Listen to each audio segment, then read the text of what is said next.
Shalom friends, एक बार फिर से आप सभी का स्वागत है। आज मैं आपके लिए लेकर आई हूँ एक 1 ईयर बाइबल रीडिंग कैलेंडर। अगर आपका कोई बाइबल रीडिंग रूटीन नहीं है और आप कभी भी अपनी पूरी बाइबल कंप्लीट नहीं कर पाए हैं, तो ये वीडियो आपके लिए है। इसमें ओल्ड टेस्टमेंट और न्यू टेस्टमेंट के सभी चैप्टर्स को डे वाइज ऑर्गेनाइज किया गया है। डे 1 से लेकर डे 365 तक के सभी चैप्टर्स आपको यहाँ मिलेंगे। डे 365 पर आप अपनी पूरी बाइबल कंप्लीट कर पाएंगे, तो आप इसके द्वारा आशीषित हों। और अगर आपको ये वीडियो पसंद आती है तो आप अपने फैमिली और फ्रेंड्स से शेयर करें, और अगर आप चाहें तो आप सब्सक्राइब, लाइक और कमेंट भी करें और बेल आइकन को प्रेस करके नोटिफिकेशन ऑन करना ना भूलें। So praise the lord, shalom to everyone. Let's get started. Day 153, chapter number 7, मंदिर का समर्पण। जब सुलेमान ये प्रार्थना कर चुका, तब स्वर्ग से आग ने गिरकर होम बलियों तथा अन्य बलियों को भस्म किया और यहोवा का तेज भवन में भर गया। याजक यहोवा के भवन में प्रवेश न कर सके, क्योंकि यहोवा का तेज यहोवा के भवन में भर गया था। जब आग गिरी और यहोवा का तेज भवन पर छा गया, तब सब इजरायली देखते रहे और फर्श पर झुककर अपना अपना मुंह भूमि की ओर किए हुए दंडवत किया और यूं कहकर यहोवा का धन्यवाद किया, वह भला है और उसकी करुणा सदा की है। तब सब प्रजा समेत राजा ने यहोवा को बलि चढ़ाई। राजा सुलेमान ने 22,000 बैल और 1,20,000 भेड़ बकरियां चढ़ाई। यूं पूरी प्रजा समेत राजा ने यहोवा के भवन की प्रतिष्ठा की। याजक अपना अपना कार्य करने को खड़े रहे और लेविये भी यहोवा के गीत गाने के लिए वाद्य यंत्र लिए हुए खड़े थे, जिन्हें दाऊद राजा ने यहोवा की सदा की करुणा के कारण उसका धन्यवाद करने को बनाकर उनके द्वारा स्तुति कराई थी। और इनके सामने याजक लोग तुरहियां बजाते रहे और सब इजरायली खड़े रहे। फिर सुलेमान ने यहोवा के भवन के सामने आंगन के बीच एक स्थान पवित्र करके होम बलि और मेल बलियों की चर्बी वहीं चढ़ाई, क्योंकि सुलेमान की बनाई हुई पीतल की वेदी होम बलि और अन्न बलि और चर्बी के लिए छोटी थी। उस समय सुलेमान ने और उसके संग हमात की घाटी से लेकर मिस्र के नाले तक के समस्त इजराइल की एक बहुत बड़ी सभा ने 7 दिन तक पर्व को माना। 8वें दिन उन्होंने महासभा की।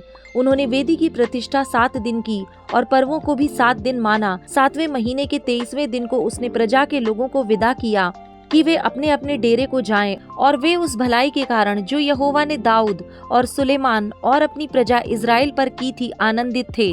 राजा सुलेमान को परमेश्वर का पुनः दर्शन। यो सुलेमान यहोवा के भवन और राजभवन को बना चुका, और यहोवा के भवन में और अपने भवन में जो कुछ उसने बनाना चाहा, उसमें उसका मनोरथ पूरा हुआ। तब यहोवा ने रात में उसको दर्शन देकर उससे कहा, मैंने तेरी प्रार्थना सुनी और इस स्थान को यज्ञ के भवन के लिए अपनाया है।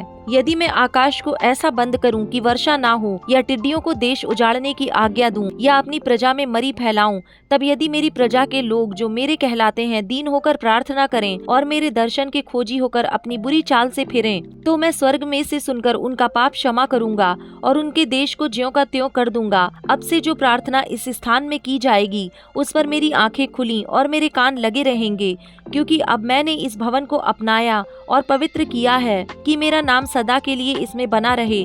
मेरी आंखें और मेरा मन दोनों नित्य यहीं लगे रहेंगे। यदि तू अपने पिता दाऊद के समान अपने को मेरे सम्मुख जानकर चलता रहे और मेरी सब आज्ञाओं के अनुसार किया करे और मेरी विधियों और नियमों को मानता रहे, तो मैं तेरी राजगद्दी को स्थिर रखूंगा, जैसे कि मैंने तेरे पिता दाऊद के साथ वाचा बांधी थी कि तेरे कुल में इजराइल पर प्रभुता करने वाला सदा बना रहेगा। परंतु यदि तुम लोग फिरो और मेरी विधियों और आज्ञाओं को जो मैंने तुमको दी हैं त्यागो और जाकर पराये देवताओं की उपासना करो और उन्हें दंडवत करो, तो मैं उनको अपने देश में से जो मैंने उनको दिया है जड़ से उखाड़ूंगा और इस भवन को जो मैंने अपने नाम के लिए पवित्र किया है अपनी दृष्टि से दूर करूंगा। और ऐसा करूंगा कि देश देश के लोगों के बीच उसकी उपमा और नाम धराई चलेगी। यह भवन जो इतना विशाल है, उसके पास से आने जाने वाले चकित होकर पूछेंगे, यहोवा ने इस देश को और इस भवन को ऐसा क्यों किया है? तब सब लोग कहेंगे, उन लोगों ने अपने पितरों के परमेश्वर यहोवा को, जो उनको मिस्र देश से निकाल लाया था, त्याग कर पराये देवताओं को ग्रहण किया और उन्हें दंडवत की और उनकी उपासना की। इस कारण उसने यह सब विपत्ति उन पर डाली है। चैप्टर नंबर 8, सुलेमान की उपलब्धियां। सुलेमान को यहोवा के भवन और अपने भवन के बनाने में 20 वर्ष लगे। तब जो नगर हुराम ने सुलेमान को दिए थे, उन्हें सुलेमान ने दृढ़ करके उनमें इजराइलियों को बसाया। तब सुलेमान सोबा के हमात को जाकर उस पर जयवंत हुआ उसने तदमोर को जो जंगल में है और हमात के सब भंडार नगरों को दृढ़ किया। फिर उसने ऊपर वाले और नीचे वाले दोनों बेथुरोन को शहरपना और फाटकों और बेड़ों से दृढ़ किया। उसने बालात को और सुलेमान के जितने भंडार नगर थे और उसके रथों और सवारों के जितने नगर थे उनको, और जो कुछ सुलेमान ने यरूशलेम, लबानोन और अपने राज्य के सब देश में बनाना चाहा, उन सब को बनाया। हित्तियों, एमोरियों, परिज्जियों, हिव्वियों और यबूसियों के बचे हुए लोग जो इज़राइल के ना थे, उनके वंश जो उनके बाद देश में रह गए और जिनका इज़राइलियों ने अंत ना किया था, उनमें से बहुतों को सुलेमान ने बेगार में रखा और आज तक उनकी वही दशा है। परंतु इज़राइलियों में से सुलेमान ने अपने काम के लिए किसी को दास ना बनाया। वे तो योद्धा और उसके हाकिम, उसके सरदार और उसके रथों और सवारों के प्रधान हुए। सुलेमान के सरदारों के प्रधान जो प्रजा के लोगों पर प्रभुता करने वाले थे, वे 250 थे। फिर सुलेमान फिरौन की बेटी को दाऊदपुर में से उस भवन में ले आया जो उसने उसके लिए बनाया था, क्योंकि उसने कहा, जिस जिस स्थान में यहोवा का संदूक आया है वह पवित्र है, इसलिए मेरी रानी इज़राइल के राजा दाऊद के भवन में न रहने पाएगी। तब सुलेमान ने यहोवा की उस वेदी पर जो उसने ओसारे के आगे बनाई थी, यहोवा को होम बलि चढ़ाई। वह मूसा की आज्ञा और प्रतिदिन के नियम के अनुसार, अर्थात विश्राम और नए चांद और प्रतिवर्ष 3 बार ठहराए हुए पर्वों, अर्थात अखमीरी रोटी के पर्व और सप्ताहों के पर्व और झोपड़ियों के पर्व में बलि चढ़ाया करता था। उसने अपने पिता दाऊद के नियम के अनुसार याजकों के सेवा कार्यों के लिए उनके दल ठहराए और लेवियों को उनके कामों पर ठहराया कि हर एक दिन के प्रयोजन के अनुसार वे यहोवा की स्तुति और याजकों के सामने सेवा टहल किया करें। और एक एक फाटक के पास द्वारपालों को दल दल करके ठहरा दिया, क्योंकि परमेश्वर के भक्त दाऊद ने ऐसी आज्ञा दी थी। राजा ने भंडारों या किसी और बात के संबंध में याजकों और लेवियों को जो जो आज्ञा दी थी, उन्होंने उसे ना टाला। सुलेमान का सब काम जो उसने यहोवा के भवन की नींव डालने से लेकर उसके पूरा करने तक किया, वह ठीक हुआ। इस प्रकार यहोवा का भवन पूरा हुआ।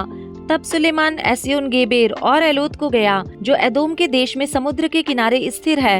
हुराम ने उसके पास अपने जहाजियों के द्वारा जहाज और समुद्र के जानकार मल्लाह भेज दिए। उन्होंने सुलेमान के जहाजियों के संग ओपीर को जाकर वहां से 450 किक्कार सोना राजा सुलेमान को ला दिया। चैप्टर नंबर 9, शीबा की रानी का आगमन। जब शीबा की रानी ने सुलेमान की कीर्ति सुनी, तब वह कठिन कठिन प्रश्नों से उसकी परीक्षा करने के लिए यरूशलेम को चली। वह बहुत भारी दल और मसालों और बहुत सोने और मणि से लदे ऊंट साथ लिए हुए आई और सुलेमान के पास पहुंचकर उससे अपने मन की सब बातों के विषय बातें की। सुलेमान ने उसके सब प्रश्नों का उत्तर दिया। कोई बात सुलेमान की बुद्धि से ऐसी बाहर ना रही कि वह उसे ना बता सके। जब शीबा की रानी ने सुलेमान की बुद्धिमानी और उसका बनाया हुआ भवन और उसकी मेज पर का भोजन देखा और उसके कर्मचारी किस रीति बैठते और उसके टहलुए किस रीति खड़े रहते और कैसे कैसे कपड़े पहने रहते हैं और उसके पिलाने वाले कैसे हैं और वे कैसे कपड़े पहनते हैं और वह कैसी चढ़ाई है जिससे वह यहोवा के भवन को जाया करता है। जब उसने यह सब देखा तब वह चकित हो गई। तब उसने राजा से कहा, मैंने तेरे कामों और बुद्धिमानी की जो कीर्ति अपने देश में सुनी वह सच ही है, परंतु जब तक मैंने आप ही आकर अपनी आंखों से यह ना देखा तब तक मैंने उनकी प्रतीति ना की। परंतु तेरी बुद्धि की आधी बड़ाई भी मुझे ना बताई गई थी। तू उस कीर्ति से बढ़कर है जो मैंने सुनी थी। धन्य है तेरे जन, धन्य है तेरे ये सेवक जो नित्य तेरे सम्मुख उपस्थित रहकर तेरी बुद्धि की बातें सुनते हैं। धन्य है तेरा परमेश्वर यहोवा जो तुझसे ऐसा प्रसन्न हुआ कि तुझे अपनी राजगद्दी पर इसलिए विराजमान किया कि तू अपने परमेश्वर यहोवा की ओर से राज्य करे। तेरा परमेश्वर जो इज़राइल से प्रेम करके उन्हें सदा के लिए स्थिर करना चाहता था, इसी कारण उसने तुझे न्याय और धर्म करने को उनका राजा बना दिया। उसने राजा को 120 किक्कार सोना, बहुत सा सुगंध द्रव्य और मणि दिए। जैसे सुगंध द्रव्य शीबा की रानी ने राजा सुलेमान को दिए, वैसे देखने में नहीं आए। फिर हुराम और सुलेमान दोनों के जहाजी जो ओपीर से सोना लाते थे, वे चंदन की लकड़ी और मणि भी लाते थे। राजा ने चंदन की लकड़ी से यहोवा के भवन और राजभवन के लिए चबूतरे और गायकों के लिए वीणाएं और सारंगियां बनवाईं। ऐसी वस्तुएं उससे पहले यहूदा देश में ना देख पड़ी थीं। फिर शीबा की रानी ने जो कुछ चाहा वह राजा सुलेमान ने उसको उसकी इच्छा के अनुसार दिया। यह उससे अधिक था जो वह राजा के पास ले आई थी। तब वह अपने जनों समेत अपने देश को लौट गई। राजा सुलेमान का ऐश्वर्य। जो सोना प्रतिवर्ष सुलेमान के पास पहुंचा करता था, उसका तौल 666 किक्कार था। यह उससे अधिक था जो सौदागर और व्यापारी लाते थे, और अरब देश के सब राजा और देश के अधिपति भी सुलेमान के पास सोना चांदी लाते थे। राजा सुलेमान ने सोना गढ़ाकर 200 बड़ी बड़ी ढालें बनवाई। एक एक ढाल में 600 शेकेल गढ़ा हुआ सोना लगा। फिर उसने सोना गढ़ाकर 300 छोटी ढालें और भी बनवाई। एक एक छोटी ढाल में 300 शेकेल सोना लगा और राजा ने उनको लबानोनी वन नामक भवन में रख दिया। राजा ने हाथी दांत का एक बड़ा सिंहासन भी बनाया और चौकी सोने से मढ़ाया। उस सिंहासन में 6 सीढ़ियां और सोने का एक पावदान था। ये सब सिंहासन से जुड़े थे और बैठने के स्थान के दोनों ओर टेक लगी थी और दोनों टेकों के पास एक एक सिंह खड़ा हुआ बना था। 6 सीढ़ियों के दोनों ओर एक एक सिंह खड़ा हुआ बना था। वे सब 12 हुए। किसी राज्य में ऐसा कभी न बना। राजा सुलेमान के पीने के सब पात्र सोने के थे और लबानोनी वन नामक भवन के सब पात्र भी चोखे सोने के थे। सुलेमान के दिनों में चांदी का कोई मूल्य ना था, क्योंकि हुराम के जहाजियों के संग राजा के जहाज तरशीश को जाते और 3-3 वर्ष के बाद तरशीश के ये जहाज सोना, चांदी, हाथी दांत, बंदर और मोर लेकर आते थे। यूं राजा सुलेमान धन और बुद्धि में पृथ्वी के सब राजाओं से बढ़कर हो गया। पृथ्वी के सब राजा सुलेमान की उस बुद्धि की बातें सुनने को जो परमेश्वर ने उसके मन में उपजाई थी, उसका दर्शन करना चाहते थे। वे प्रतिवर्ष अपनी अपनी भेंट अर्थात चांदी और सोने के पात्र, वस्त्र, शास्त्र, सुगंध द्रव्य, घोड़े और खच्चर ले आते थे। अपने घोड़ों और रथों के लिए सुलेमान के 4000 घुड़साल और 12000 घुड़सवार भी थे, जिनको उसने रथों के नगरों में और यरूशलेम में राजा के पास ठहरा रखा। वह महानद से ले फिलिस्तियों के देश और मिस्र की सीमा तक के सब राजाओं पर प्रभुता करता था। राजा ने ऐसा किया कि बहुतायत के कारण यरूशलेम में चांदी का मूल्य पत्थरों का सा और देवदारू का मूल्य नीचे के देश के गूलरों का सा हो गया। लोग मिस्र से और अन्य सभी देशों से सुलेमान के लिए घोड़े लाते थे।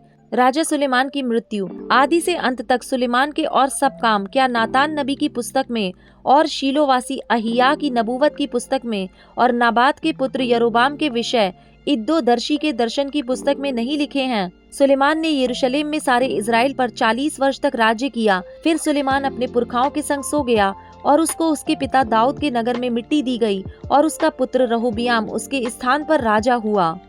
John chapter number 13 verse number 1 to 17। यीशु का चेलों के पैर धोना। फसह के पर्व से पहले जब यीशु ने जान लिया कि मेरी वह घड़ी आ पहुंची है कि जगत छोड़कर पिता के पास जाऊं, तो अपने लोगों से जो जगत में थे जैसा प्रेम वह रखता था, अंत तक वैसा ही प्रेम रखता रहा। जब शैतान शमौन के पुत्र यहूदा इस्करियोती के मन में डाल चुका था कि उसे पकड़वाए, तो भोजन के समय यीशु ने यह जानकर कि पिता ने सब कुछ मेरे हाथ में कर दिया है और मैं परमेश्वर के पास से आया हूँ और परमेश्वर के पास जाता हूँ, भोजन पर से उठकर अपने ऊपरी कपड़े उतार दिए और अंगोछा लेकर अपनी कमर बांधी। तब बर्तन में पानी भरकर चेलों के पाँव धोने और जिस अंगोछे से उसकी कमर बंधी थी उसी से पोंछने लगा। जब वह शमौन पतरस के पास आया, तब पतरस ने उससे कहा, हे प्रभु, क्या तू मेरे पाँव धोता है? यीशु ने उसको उत्तर दिया, जो मैं करता हूँ तू उसे अभी नहीं जानता, परंतु इसके बाद समझेगा। पतरस ने उससे कहा, तू मेरे पाँव कभी न धोने पाएगा। यह सुनकर यीशु ने उससे कहा, यदि मैं तुझे ना धोऊं तो मेरे साथ तेरा कुछ भी साझा नहीं।